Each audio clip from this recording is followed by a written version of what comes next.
How's it going, folks? Thanks for tuning in to another episode of RCX.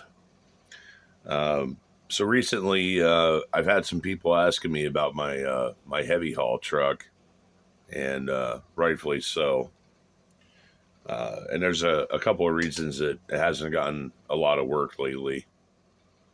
Um, so almost a year ago, my mom went into the hospital, and she spent the majority of last year either in the hospital or in physical therapy. So that's probably the biggest contributing factor to the truck not getting worked on last year. Now the other thing was, frankly, I was kind of tired of looking at the truck. It got to a point that I was making pretty good progress, kind of cruising along for a while, and then it felt like I was getting bogged down. It felt like I was walking through quicksand or something like that with this thing. Um, it seemed like every time I turn around, it was like two steps forward, one step back, or even worse, one step forward and two steps back.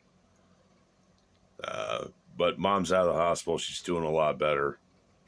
And as you can see, I've got the heavy haul rig back on the bench here, and I really I hate having unfinished projects hanging around, and I really want to focus on this truck for a while. And even if I don't finish it in the short term, I want to at least get it drivable. I want to at least be able to enjoy it, drive it around, hook a trailer to it, pull a piece of equipment, etc., etc. But I do have several little projects and issues with it that need to be addressed. So the one that I've been working on recently, or the one that I completed recently, was basically fabrication and installation of a battery tray. Um, Eventually, I would like to have full lights and sound in this truck, and with it being a day cab, obviously space is limited. So it's kind of brainstorming and trying to figure out what it's going to do for a battery tray. And so I'm going to go ahead and walk you through and show you what I came up with. So basically, what I did was I drilled some holes on the top of my frame rail, and I installed these standoffs here. And let me go and get one of these out of the bag, and I'll show you.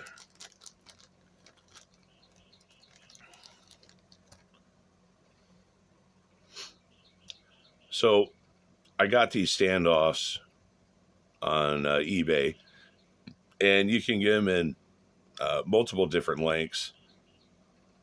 They're a 3 millimeter thread on the end, as well as the female thread is also 3 millimeter. So basically, what I did was I went and marked some holes on the top of the frame, and I basically built a battery tray to fit that size. And I used materials I had on hand. And what I used to make the battery tray uh, is a scale diamond plate. And this stuff comes from PMD/Garden Trucking. So PMD, that's Precision Model Distributors. And I believe their website is gardentrucking.com. I really like this, this deck plate I use on the back of both my trucks. And since I had some extra left over, I thought it would make a pretty good battery tray. So basically, I just took a pair of digital calipers. Dial calipers will work just fine. I sketched out some rough lines. I drilled a hole at either end. And then I also drilled a series of holes all the way down. So once I had the series of holes drilled, I took my Dremel tool and, finished roughing out the slot.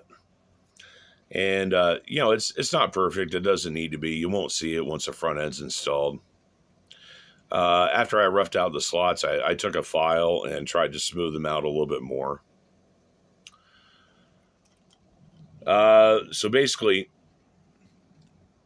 the battery tray is just going to sit and the wires for the motor try and push it out of the way, but the battery tray is just going to sit right on top of the standoffs. And now I've got a place to mount my battery. I've got plenty of room in the cab for, electronics in the future, or I should anyhow. So I'm pretty happy how that worked out. Let's see if I just get the battery situated in here. Let's see if I can get this puppy to sit here for a minute.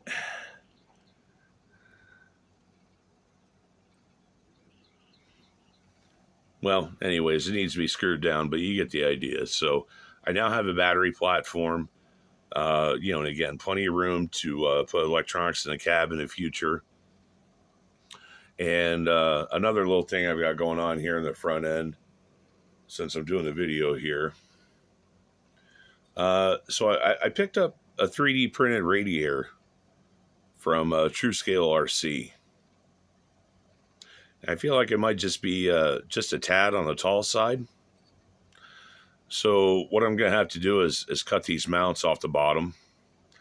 And that'll give me, I don't know, probably an extra eighth inch of space right there. And so what I'm going to do is once I get that trimmed down, I'm just going to glue it onto the front cross member. And then this way, when you're looking at the front of the truck, basically you won't see all the, a battery tray and a battery and wires, stuff like that. The thing is that the grill for the front end of this truck, it's pretty wide open. And let me just go ahead and show you if you haven't seen it. So you can see the grill slats, the spacing is huge. So without the radiator there, you'd be able to look right through there and see the battery and the battery tray and the wires to speed control, etc., etc. So I feel like the radiator is a pretty good pickup. Let me see a couple little tips before I go. Well, for one thing, if you want to see the finished product, if you want to see it completely installed, everything screwed down, just refer back to the, what do you call it? The thumbnail photo, the photo that you clicked on to watch the video. All right, so let's see. So rather than drilling the frame and then trying to tap it, which is a giant pain. I mean, trying to put a 3mm tap in a huge tap handle, it's a pain. So one little tip I've picked up along the way, and I have to give credit for this one to Bob at Hobby Concepts. So Bob uses these combination bits, and let's see if I can get the camera to focus on this a little bit.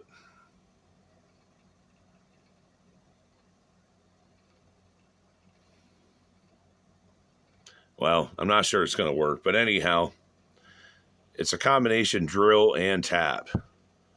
So you run this guy through there and it drills a hole and taps it all in one move.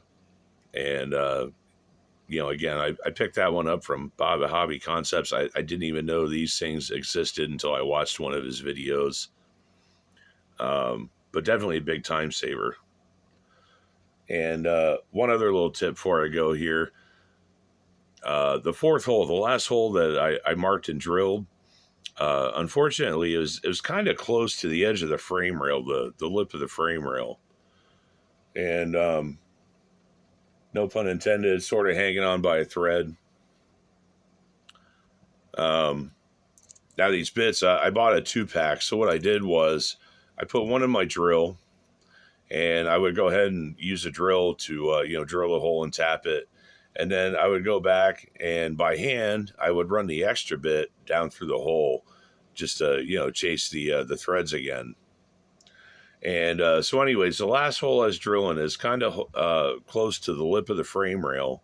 And I had a hard time, getting the bit to go through there by hand.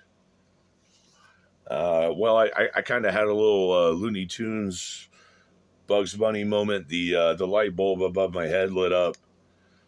And I thought, I have to have a socket. I have to have a socket or a driver that'll fit the end of this bit because it's just hex. It's hex drive.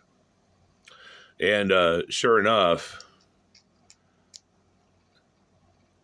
and a little bit ironically, it fits my, even though it's a 3 millimeter metric tap, it fits my 1/4 inch nut driver almost perfectly. So if you need a little bit of extra leverage to get that tap to go through the hole there, you can use a nut driver or a socket. I think that's pretty much going to wrap it up for this one.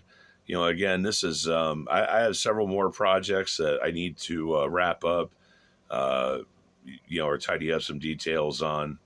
And this was kind of the first one I got done. I'm still waiting on parts to come in from China due to the Chinese New Year.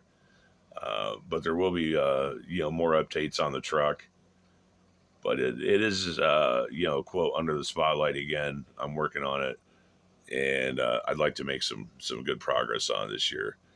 Um, so again, thanks for tuning in to this episode of RCX. Like, share, subscribe, comment, and thanks for watching.